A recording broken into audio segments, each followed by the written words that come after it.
Welcome to Urban Legends, and in tonight's video, we'll be heading to Arkansas, where in 1971, a family were attacked by a mysterious and powerful cryptid. This is the story of the Fouke Monster Attack.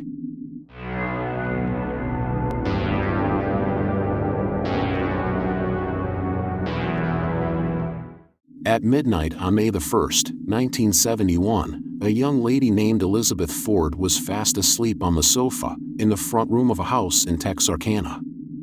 Elizabeth's husband, Bobby, and his brother were talking in the kitchen.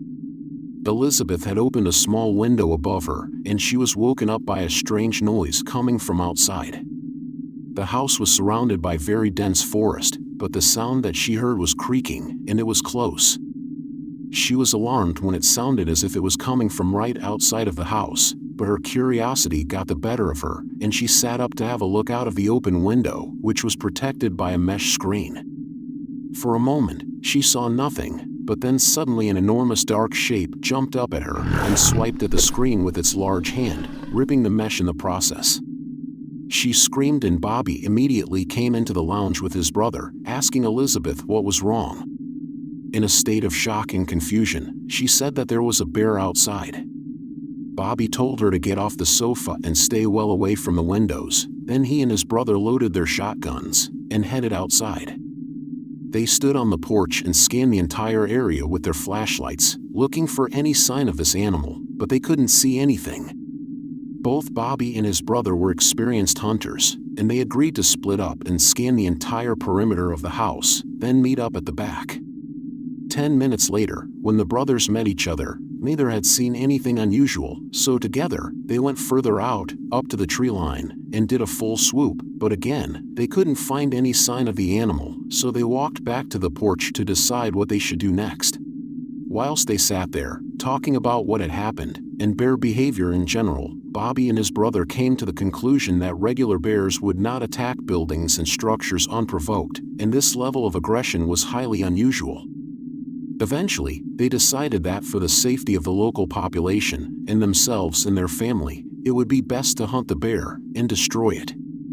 Their plan was for Bobby's brother to stand out the front of the house and Bobby to stay around the back. They would keep lookout, and either they would see the bear and shoot it, or the sun would rise and they could go and get help. Bobby walked to the back of the house and set up his position, scanning the tree line with his flashlight, and he'd only been there for a few minutes when he was hit by a strong and pungent smell. Initially, he thought it might be coming from the nearby swamp, but the smell quickly intensified and it resembled a rotting carcass. He shined his flashlight into the forest, trying to determine what was out there, when a giant figure crashed out of the trees and ran across the property. Bobby quickly aimed his shotgun and fired, hitting the creature, which let out a guttural sound, and Bobby chased it while calling to his brother, who quickly joined him as they went to look for the body, but as they searched, they could not find the animal. Bobby was sure he hit the creature and had heard it yelp. If it hadn't died, then hopefully it would stay away from now on, but then he smelled that horrible putrid smell again, and he heard Elizabeth scream from inside the house.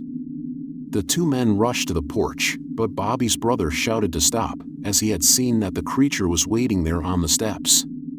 Before Bobby could raise his gun, it attacked him, easily knocking the man to the floor and pinning him down. Bobby tried to get free, but the creature's immense strength was too much. Bobby's brother could not risk firing at the animal, for fear of hitting his brother too. Eventually, Bobby managed to get free of the creature's grip for a second, and quickly got to his feet, then rammed into the front door and into the house. Elizabeth went to her husband and closed the front door, which meant that Bobby's brother was outside with the beast. As Bobby embraced his wife for a moment, they heard a loud shotgun blast from outside. They both froze, fearing the worst, but a few minutes later, Bobby's brother slowly opened the cabin door, and he looked to be terrified. Bobby asked if the bear was dead, to which his brother replied no, and that wasn't a bear. When dawn broke, Elizabeth drove Bobby to the hospital, where he received treatment for deep gashes on his shoulder, and he was in a state of mild shock. Some hours later, when they returned to the property, they hoped to find the animal dead, seeing as Bobby and his brother had both shot it, but once again, they found no dead body. What they did find were the strangest tracks that they had ever seen in all their years of hunting. There were hundreds of footprints made by a bipedal creature with 3 toes and long claws.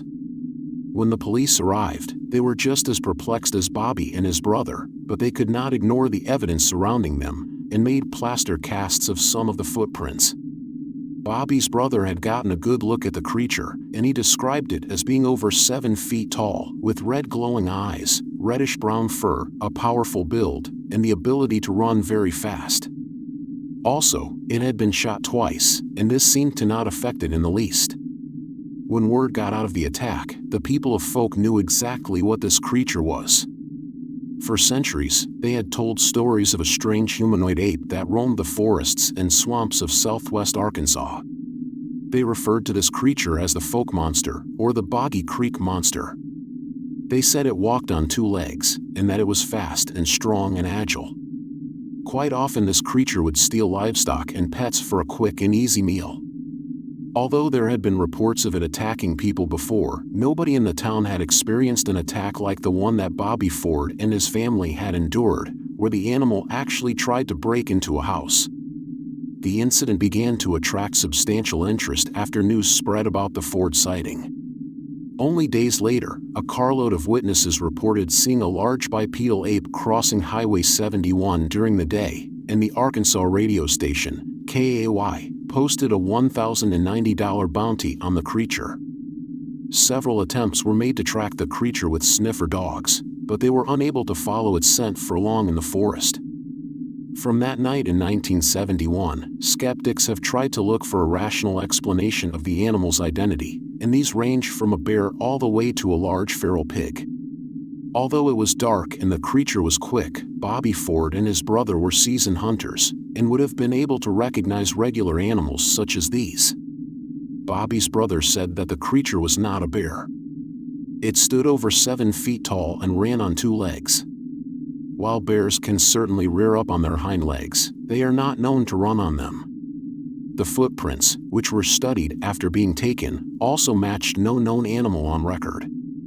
To this day, there is no official explanation for what attacked the Ford family in 1971, but hunters in that part of Arkansas still report seeing large humanoid apes in the swamps and forests, and even more are reported just over the border in Texas.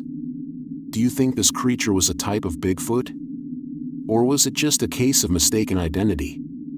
Let us know in the comments below, and don't forget to like and subscribe to the channel for more videos.